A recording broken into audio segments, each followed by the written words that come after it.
Fear is the path to the dark side.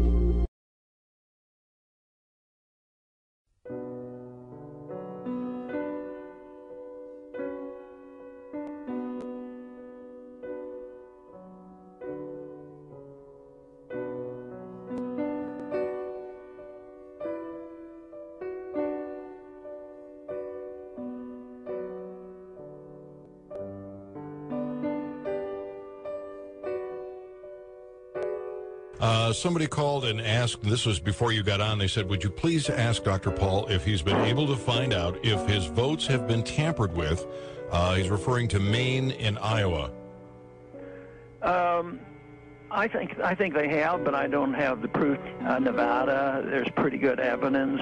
I've heard so many stories about how the votes get manipulated, but as far as evidence goes and as far as trying to prove anything, I have enough things to worry about. I'm trying to stop another war in Iran right now rather than pursuing that. I wish some people would. The ones who know about it, they ought to pursue this and see if they can, whatever they can document. As one of the most trusted Florida election officials, he had been appointed to oversee the 2000 presidential recount.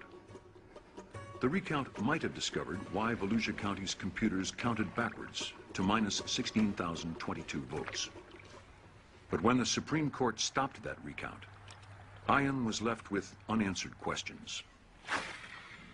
One of the reasons that interests me about the Volusia County situation and what happened there is that we in Leon County used the identical voting system, the Diebold AccuVote 2000. And in the 17 years that I've been an election administrator, my experience is that that kind of subtraction cannot occur accidentally. Someone consciously tried to affect that computer system and consciously tried to perpetuate a fraud, to steal votes.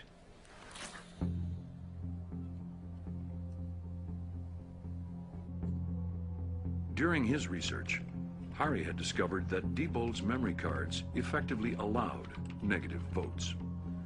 Well, then, go dead. What we're going to do here is modify one card and then bring it to the election supervisor Ian Sanchez's office. Plug it as the real card in any election to the real election system and run ballots through. And that's the same system which have been used in a number of previous elections.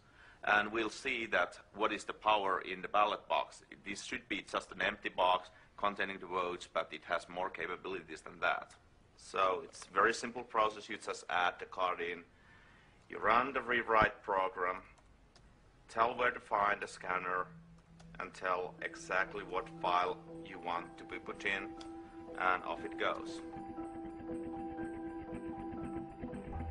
Hari's hack is a variation on stuffing the ballot box before anyone has voted. But this is always suspicious because you end up with more votes than voters. So Hari used 5 negative votes for one candidate and then gave the other one 5 positive votes. So as people cast their ballots, the total number of votes always equals the total number of voters. But was Hari right? Black box voting went back to Tallahassee for the ultimate test. Well, let me tell you what we're going to do today. We have constructed a mini election, but Harry Hersey, as you have served as a technical advisor of how to do this, we're going to ask you to remain outside. After you, let me introduce you to my election staff.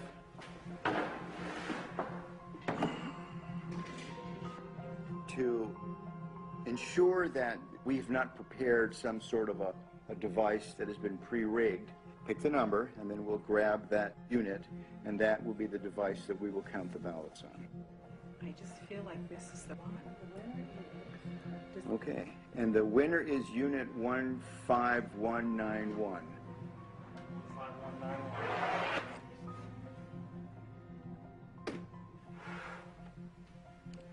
What we have here is a programmed optical scan ballot. There is only one question on this ballot.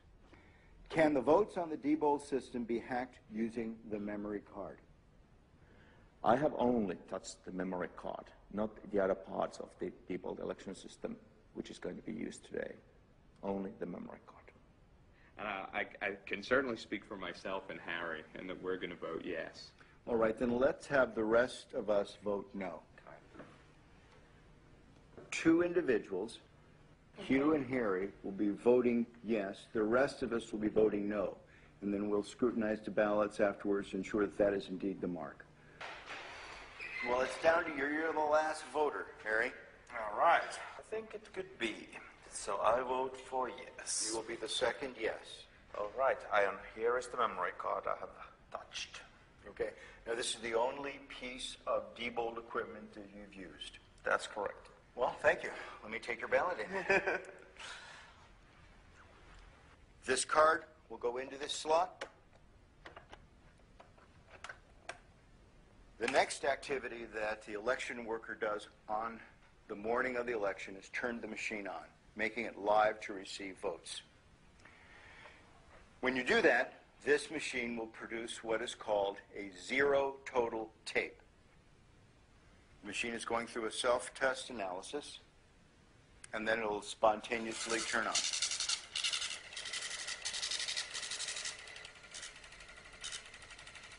This is Harry's card that is telling us that there are 0 votes stored in the memory. Okay, let me get the ballots. Let's insert a yes ballot. We're going to put in another no. 7. And the last no ballot, 8. Placing the ender card in this device and telling it to turn off its counting function and do its reporting function will now cause the voting machine to print out a tape reading the number of votes that it had just read.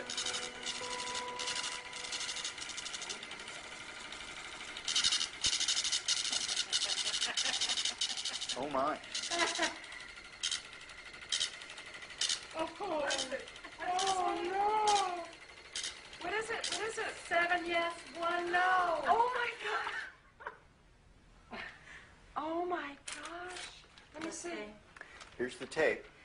7 people said it could be hacked. And we put through 6 and 2. 6 no's no's and 2 2 yeses. yeses. Oh my gosh, do you know what this means? How do we know that Harry didn't just change the report and the votes themselves on the memory card are still correct? If that was the case, when they go into GEMS, the results would be different, isn't that right? I mean, the only way to know that is to read them into GEMS and to check the vote totals. See what GEMS says. So should we do that? I think we should, because I want to confirm for my own analysis, is this just a superficial Right, that's a good hack? In other words, question. did we just change the words on this paper? And we will upload this memory card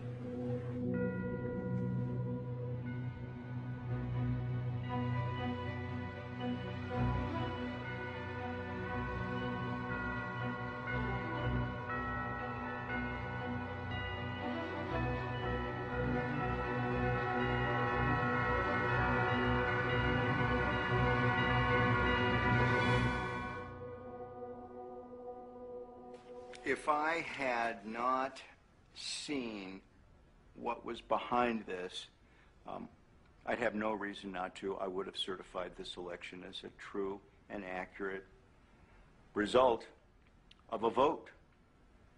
So, what does this mean for you? It makes me cry. I'm sorry, but it does.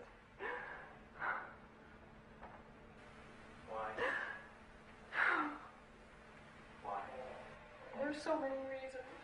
The reasons because there are people out there who are giving their lives to try to make our elections secure, and they're being called conspiracy theorists and technophobes, and these vendors are lying and saying that everything's all right, and it's not all right.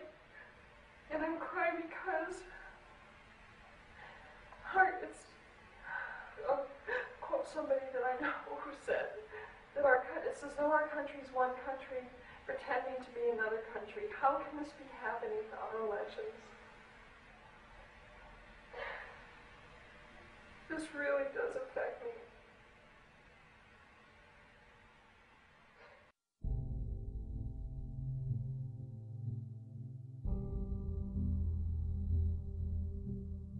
Tonight, Maine's Republican Party announced Mitt Romney as the winner of their caucuses. That winner is Mitt Romney.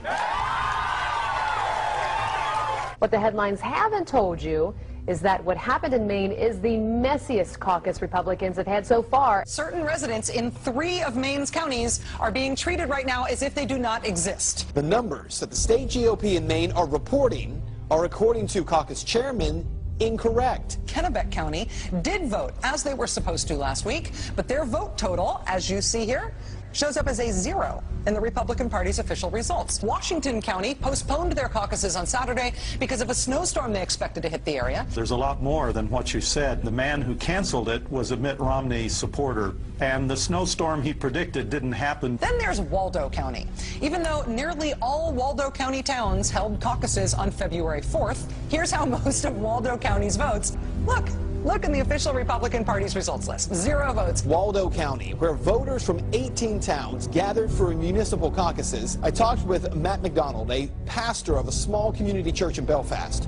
He was nominated as the chairman of the Belfast caucus. The state instructed the chairman to not read any of the votes aloud, and instead to send them directly to Augusta. McDonald made a motion to have the votes read aloud at the caucus, and it passed unanimously. The vote was 8 for Ron Paul, 7 for Rick Santorum, 5 for Mitt Romney, and there were 2 undecideds. No results have been posted from the Belfast caucus. The lady on the line said that she had received our tallies, our votes, but hadn't recorded them online yet, and she said Romney with 9, Rick Santorum with 5, Ron Paul with 2. Well, of course, those were not the right numbers, and I told her. And she said, well, those are the numbers we have. You see, dozens of towns on the GOP site are listed as if no one voted, including in Waterville, Maine, home to 15,000 people. We contacted the Maine Republican Party today to find out what the heck happened to all of Waldo County's votes. So far, we have not heard back. The margin of victory for Mitt Romney in Maine was 194 votes. That's called a hair. On every occasion, the votes that were lost were Ron Paul votes. In one case, the votes were actually transferred from paper to electronics, and the lady doing the transfer was a Mitt Romney person. Remember what the establishment said about Reagan? He's radical and out of touch and dangerous. It's the same thing the establishment now says about Ron Paul. What's so dangerous about him? He wants a return to the Constitution. And though the Constitution is our founding document and embodies our first principles of limited government, sound money, and personal freedom, we've drifted so far from it that a return to those principles would indeed mean substantive change to the government. The only danger Ron Paul represents is to the establishment that fears its own loss of power. We've drifted so far, drowned so deep in debt, lost so many of our rights, fought so many fruitless wars, that if we don't rock the boat now, we may end up sinking. What's your plan for tonight? Tell the truth. I've been in politics for 35 years. My cause has been the cause of liberty.